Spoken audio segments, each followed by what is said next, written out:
जय श्री जगन्नाथ भाई मैंने सर्वप्रथम गुरुदेव गणपति जगदम्बा को प्रणाम करी आज हम एस्ट्रोलोजी सेशन को आगू बढ़े आज हम एस्ट्रोलोजी सेशन क्रम जानिबा शत्रु मित्र श्रम ग्रह मानकर शत्रु मित्र और सम ज्ञान तो चलନ୍ତୁ आरंभ करिबा एटा आपण माने भलसे मुंडरे पुरेकी बसंतु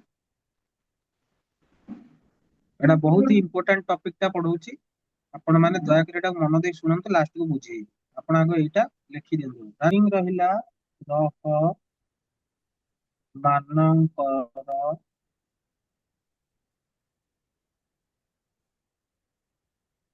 ପରସ୍ପର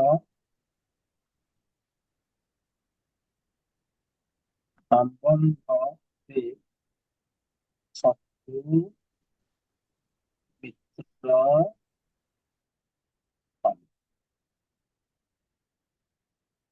ସର୍ବପ୍ରଥମେ ମୋର କାମ ହେଲା ମୁଁ ଗ୍ରହ ମାନଙ୍କର ନାଁ ଲେଖିବି ଏଠି ଗୋଟେ କଲମ ବନେଇ ଦିଅନ୍ତୁ ଆପଣ ମାନେ ପ୍ରଥମ ନାଁ ଦି ହେଡିଂ ଦିଅନ୍ତୁ ଗ୍ରହ ଦ୍ୱିତୀୟ ହେଡିଂ ଦିଅନ୍ତୁ ମିତ୍ର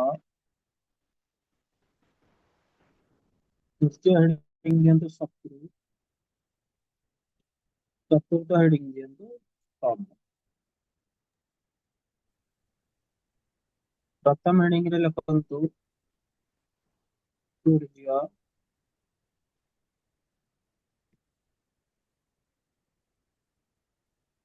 ତାପରେ ଲେଖିବେ ଚନ୍ଦ୍ର ତାପରେ ଲେଖିବେ ମଙ୍ଗଳ ତାପରେ ଲେଖିବେ ବୁଧ ତାପରେ ଲେଖିବେ गुरु तापर लिखिबे शुक्र तापर लिखिबे शनि सूर्य मित्र हेले चंद्र मंगल एवं गुरुदेव बृहस्पति सूर्य शत्रु हेले शुक्र शनि सूर्य सम हेले बुध चंद्रंकर सांग हेले चंद्रंकर मित्र किए ना सूर्य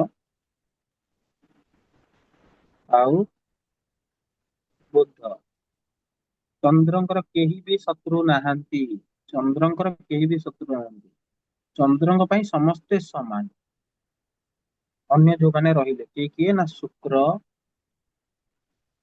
मंगल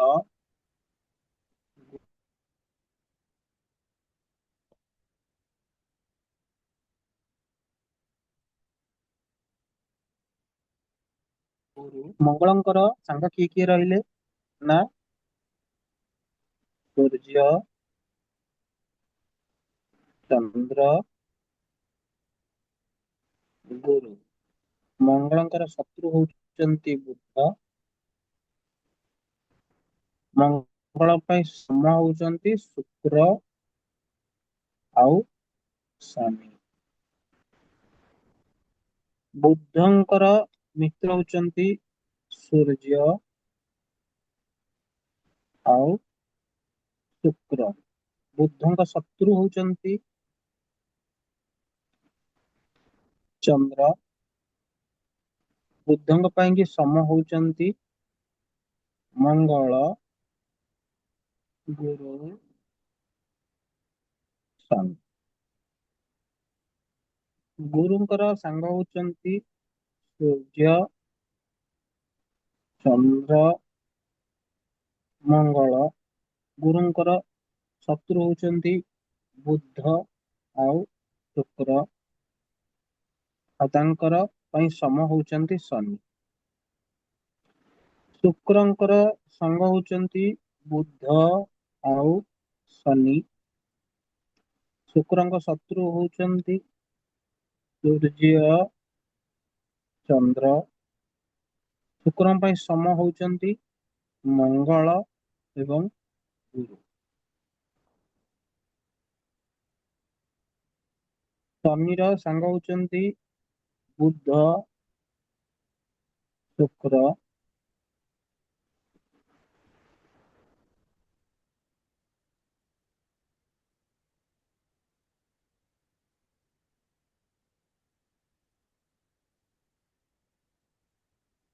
शत्रु होउचंती सूर्य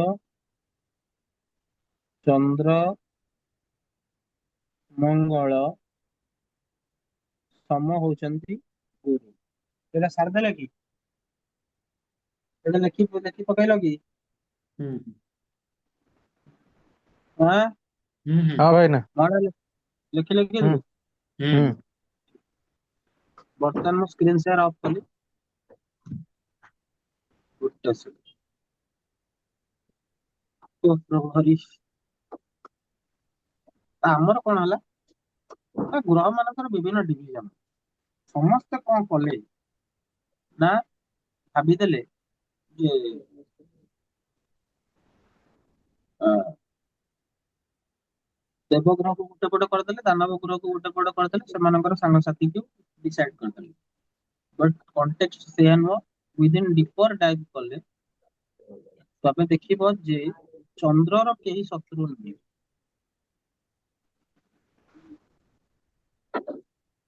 ଠିକ ହୁଁ ଅଛି, ହୁଁ ଚନ୍ଦ୍ରର କେହି ଶତ୍ରୁ ନୁହେଁ। ଗ୍ରହ ମାନଙ୍କର କ୍ୟାଟେଗୋରୀକୁ ତିନି ଭାଗରେ ବିଭକ୍ତ କରିଦେଲେ ଆମେ। ଗୋଟେ ହେଲା ମିତ୍ର, ଗୋଟେ ହେଲା ଶତ୍ରୁ, ଆଉ ଗୋଟେ ହେଲା ସମ। ସମ। ହଁ, ମିତ୍ର ମାନେ କଣ? ଫ୍ରେଣ୍ଡ। ଶତ୍ରୁ ମାନେ ହେଲା ଏନିମି। ସମ ମାନେ ଆପଣ ଭଲସେ ବୁଝିବେ। ମୁଁ ଯଦି ଏବେ ରାଜ ବାବୁକୁ ଭାଷା ଅଭାଷାରେ ଗାଳି ଦେବି, ତାହେଲେ ରାଜ ବାବୁ କିଛି ସମୟ ଯଦି ଭଦ୍ର ଲୋକଟିଏ ହେଇଥିବ କିଛି ସମୟ ସମ୍ଭାଳିବ। ଯଦି ସିଏ ବି ମୋ ଭଳି ଅଭଦ୍ରାମୀର ଶିକାର ହେଇଥିବ ତାହେଲେ ମତେ ବି ସେ ଭାଷା ଅଭାଷା କହିବ।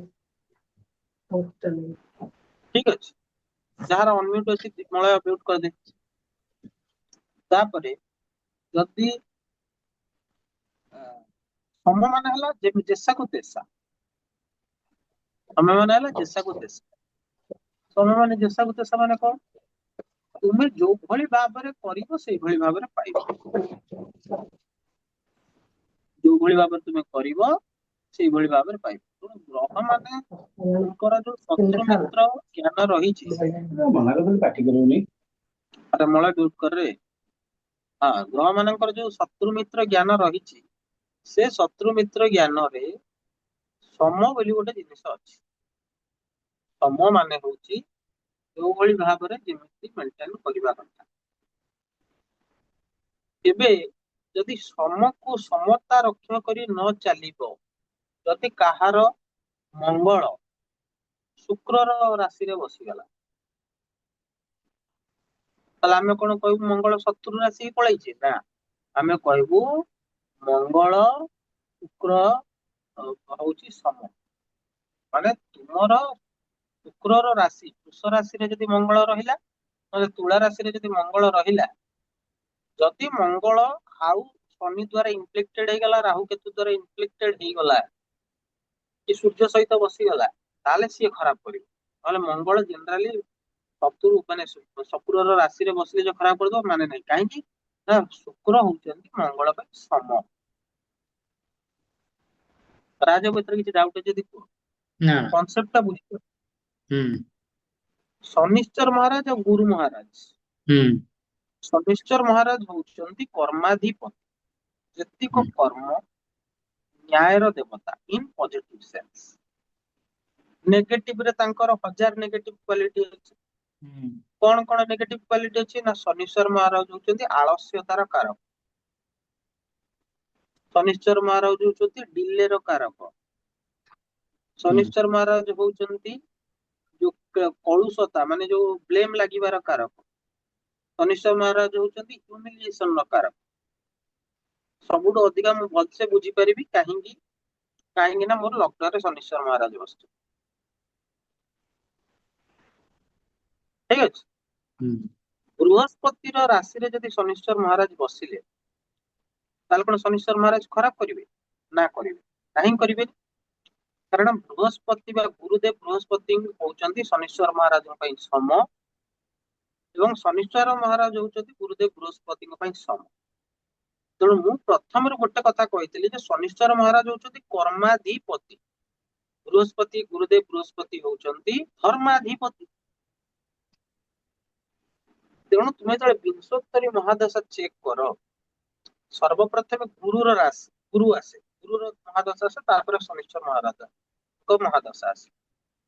ତୁମେ ଧର୍ମୋଚିତ କର୍ମ ଯଦି ଗୁରୁର ପିରିୟଡ ରେ କରିଥିବ, ତମେ ଯଦି ଧର୍ମୋଚିତ କର୍ମ କରିଥିବ ଗୁରୁର ପିରିୟଡ ରେ, ତାହେଲେ କର୍ମାଧିପତି ଏବଂ ତଥା ନ୍ୟାୟର ଦେବତା ଶନିଶ୍ଚର ମହାରାଜ ତାଙ୍କ ପିରିୟଡ ରେ ତୁମକୁ ହଇରାଣ କରିବେ ନାହିଁ। ମାନେ ହଇରାଣ ତ ନିଶ୍ଚିତ ହବ, ଶନିଶ୍ଚର ମହାରାଜଙ୍କ ପିରିୟଡ ଚାଲିଲେ ହଇରାଣ ତ ନିଶ୍ଚିତ ଭାବରେ ହବ। ପ୍ରେସର ବଢିବ, ଟାସ୍କ ବଢିବ, ଓଭର ବର୍ଡନ ହବ, ଠିକ ଅଛି। କିନ୍ତୁ ଯୋଉ ମାତ୍ରାରେ ଅନ୍ୟମାନେ ହେଇକି ତଳି ତଳାନ୍ତ ଧସି ଯାଆନ୍ତି, ଫସି ଯାଆନ୍ତି, ହୁଁ ବେକାର ହେଇଯାଆନ୍ତି, ସେମିତି ତୁମେ ମାନେ ହେବ ନାହିଁ। ତମର ପ୍ରେସର ବଢିବ, ବଟ ତୁମେ ଧର୍ମଜିତ ଯଦି କର୍ମ କରିଥିବ ତାହେଲେ ହେବ ନାହିଁ। କିନ୍ତୁ ଧର୍ମାଧିପତି ଯଦି କର୍ମାଧିପତିର ରାଶିରେ ବସିଗଲେ ସେଇଠୁ ପ୍ରୋବ୍ଲେମ ଆସିବ। କେମିତି? ମୁଁ ଏବେ ଝୋପଡପଟ୍ଟିରେ ରହୁଛି, ଡିଲାପିଡେଟେଡ ଖରାପ ଘରେ ରହୁଛି, ମତେ ଗୋଟେ ଭଲ ଘର ମିଳିଗଲା, ମୁଁ ସେଠି ଆରାମସେ ରହିପାରିବି, କିଛି ଅସୁବିଧା ଅଛି କି? ମତେ ଆଡଜଷ୍ଟ କରିବାକୁ କିଛି ଅସୁବିଧା ହବ? କିନ୍ତୁ ଯଦି ମୁଁ ଗୋଟେ ସୁନ୍ଦର ଘରଟିରେ ରହୁଛି, କୌଣସି କାରଣବଶତଃ ବ୍ୟାଙ୍କରୁ ମୁଁ ଲୋନ ନେଇଥିଲି, ମୋ ଲୋନ ଟାକୁ ପରିଶୋଧ କରିପାରିଲି ନାହିଁ ଏବଂ ଭଲ ଘରଟା ଛାଡିକି ମତେ ଗୋଟେ ଚାଳିଆ ଝୁମ୍ପୁଡି ଘରେ ରହିବାକୁ ପଡିଲା, ଏବଂ ଯୋଉଠିକି ଦୈନନ୍ଦିନ ଚଳନୀରେ ମତେ ବହୁତ ଅସୁବିଧାର ସମ୍ମୁଖୀନ ହେବାକୁ ପଡୁଛି, ତାହେଲେ ମତେ କେମିତି ଲାଗିବ? ଠିକ ସେମ ଶନିଶ୍ଚର ମହାରାଜ ଗୁରୁଙ୍କ ପାଇଁ ହଉଛନ୍ତି ସମ। ଶନିଶ୍ଚର ମହାରାଜ ଯଦି ଗୁରୁଙ୍କ ରାଶିରେ ବସନ୍ତି ତାହେଲେ ସେ ଭାବଟାକୁ ବୃଦ୍ଧି କରନ୍ତି। କାହିଁକି ନା କର୍ମର କାରକ, ନ୍ୟାୟର କାରକ ଶନିଶ୍ଚର ମହାରାଜ ସିଏ ଧର୍ମର ସ୍ଥାନରେ ବସିଛନ୍ତି। ଆଉ ଏଇଠି ଲୋକ ଯଦି ଧର୍ମୋଚିତ କର୍ମ ନ କରିବ, ତାହେଲେ ତାକୁ ସେ କଣ ଦେବେ ନା ଶନିଶ୍ଚର ମହାରାଜ ହଉଛନ୍ତି କାଳପୁରୁଷ କୁଣ୍ଡଳୀରେ ତାଙ୍କୁ ଦାୟିତ୍ୱ ଦିଆଯାଇଛି, ସେ ହେଉଛନ୍ତି ପୀଡାର କାରକ, ଦୁଃଖର କାରକ, କ୍ଲେଶର କାରକ। ଯଦି କୌଣସି ଲୋକର ଧନୁ ରାଶିରେ, ମୀନ ରାଶିରେ ଶନିଶ୍ଚର ମହାରାଜ ବସିଛନ୍ତି, ଇଣ୍ଡିପେଣ୍ଡେଣ୍ଟ ଅଫ ଅଲ 12 ଲଗ୍ନ, ସେ ପିଲା ଯଦି ଧର୍ମୋଚିତ କର୍ମ ନ କରେ, ତା ଉପରେ ଧଡନ୍ତରିଆ ହେଇ ପଡିବ। ମୁଁ ଦେଖିଛି ମୋ ଜୀବନରେ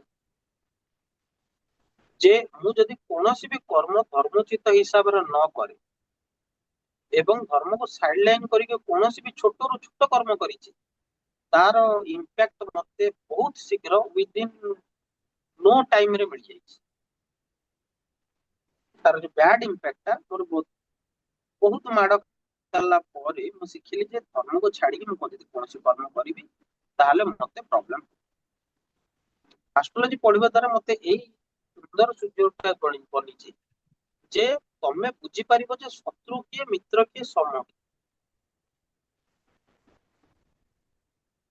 ଠିକ ଅଛି। ହୁଁ ମଙ୍ଗଳ ମହାରାଜ ହଉଛନ୍ତି, ମଙ୍ଗଳ ମହାରାଜଙ୍କ ପାଇଁ ଶନିଶ୍ଚର ମହାରାଜ ସମ, ମଙ୍ଗଳ ମହାରାଜ ପାଇଁ ଶୁକ୍ର ହଉଛନ୍ତି ସମ। ଏଗୁଡାକ କାହିଁକି ହେଲା? ଆମେ ଗୋଟେ ଗୋଟେ ଟପିକ, ଗୋଟେ ଗୋଟେ ଗ୍ରହର ଯେତେବେଳେ କରିବା, ସେତିକି ବେଳେ ଆପଣଙ୍କୁ ମୁଁ କହିବି। ମୁଁ କାହିଁକି ଏ ଟପିକ ଟାକୁ ଆପଣଙ୍କୁ ଛେଡ଼ିଲି ନା, ସମସ୍ତେ କଣ କରନ୍ତି ନା ଶୁକ୍ର, ଶନି, ରାହୁ, କେତୁକୁ ଗୋଟେ ପଟେ ଲେଖି ଦିଅନ୍ତି, ବୁଧକୁ ମଝିରେ ଲେଖି ଦିଅନ୍ତି, ରବି, ଗୁରୁ, ଚନ୍ଦ୍ର ଆଉ ମଙ୍ଗଳ ଏ ଚାରି ଜଣଙ୍କୁ ଆଉ ଗୋଟେ ପଟେ ଲେଖି ଦିଅନ୍ତି। କହନ୍ତି ଇଏ ହଉଛନ୍ତି ସାଙ୍ଗ, ଇଏ ହଉଛନ୍ତି ସାଙ୍ଗ, ବୁଧଙ୍କର ଚନ୍ଦ୍ରଙ୍କ ସହିତ ପଡିବ ନାହିଁ କି ମଙ୍ଗଳଙ୍କ ସହିତ ପଡିବ ନାହିଁ, ଆଉ ବୁଧଙ୍କର ବାକି ସମସ୍ତଙ୍କ ସହିତ ଭଲ ପଡିବ। ମ୍ୟାଟର ସେୟା ନୁହଁ, ମ୍ୟାଟର ଅଛି ସମ। ଆଚ୍ଛା, ଏଇଠି ଆହୁରି ଗୋଟେ ଛୋଟ ଏକ୍ଜାମ୍ପଲ ମୁଁ ଆପଣଙ୍କୁ ଦଉଛି। କଣ ସେ ଛୋଟ ଏକ୍ଜାମ୍ପଲ ଟା? ଛୋଟ ଏକ୍ଜାମ୍ପଲ ଟା ହଉଛି ମଙ୍ଗଳ ମହାରାଜ ହଉଛନ୍ତି ଶନିଶ୍ଚର ମହାରାଜଙ୍କ ପାଇଁ ଯଦି ଆମେ ଶତ୍ରୁ କହିବା, ତାହେଲେ ମଙ୍ଗଳ ମହାରାଜ ଉଚ୍ଚ କୋଉଠି ହୁଅନ୍ତି? କାହାର ରାଶି? ମକର ମେଦିନୀ ସୂତ। ମକର ରାଶି ଯୋଉଟା କି ଶନିଶ୍ଚର ମହାରାଜ ରୁଲ କରନ୍ତି, ସେଇଠି ମଙ୍ଗଳ ମହାରାଜ ଯାଇ ଉଚ୍ଚ ହଉଛନ୍ତି। ତାପରେ ଆହୁରି ଗୋଟେ ବି ଏକ୍ଜାମ୍ପଲ ଦଉଛି, ଶୁକ୍ର ମହାରାଜ ଆଉ ଗୁରୁ ମହାରାଜ ହଉଛନ୍ତି ପରସ୍ପରର ଶତ୍ରୁ, ସମସ୍ତେ କହନ୍ତି। ଆଚ୍ଛା, ଶୁକ୍ର ମହାରାଜ ଯଦି ଗୁରୁ ମହାରାଜଙ୍କ ଶତ୍ରୁ ହେଲେ, ତାହେଲେ ଶୁକ୍ର ମହାରାଜ ଉଚ୍ଚ କୋଉଠି ହୁଅନ୍ତି? ନା ମୀନ ରାଶିରେ ଶୁକ୍ର ମହାରାଜ ଉଚ୍ଚ ହୁଅନ୍ତି। ସେଟା କାହାର ରାଶି? ସେଟା ଗୁରୁଦେବ ବୃହସ୍ପତିଙ୍କର ରାଶି। ହୁଁ ଏମିତି କାହିଁକି? ୟାର କନସେପ୍ଟ, ଏଇ ଯୋଉ ସମୟଟା ପଢେଇଲି, ପ୍ରତ୍ୟେକ ପ୍ଲାନେଟ ର ଜିନିଷଟାକୁ ମୁଁ ପଢେଇଲି। ଆ, ଆଜିର ସେସନ ପାଇଁ ଏତିକି। ସମସ୍ତଙ୍କୁ ଜୟ ଶ୍ରୀ ଜଗନ୍ନାଥ।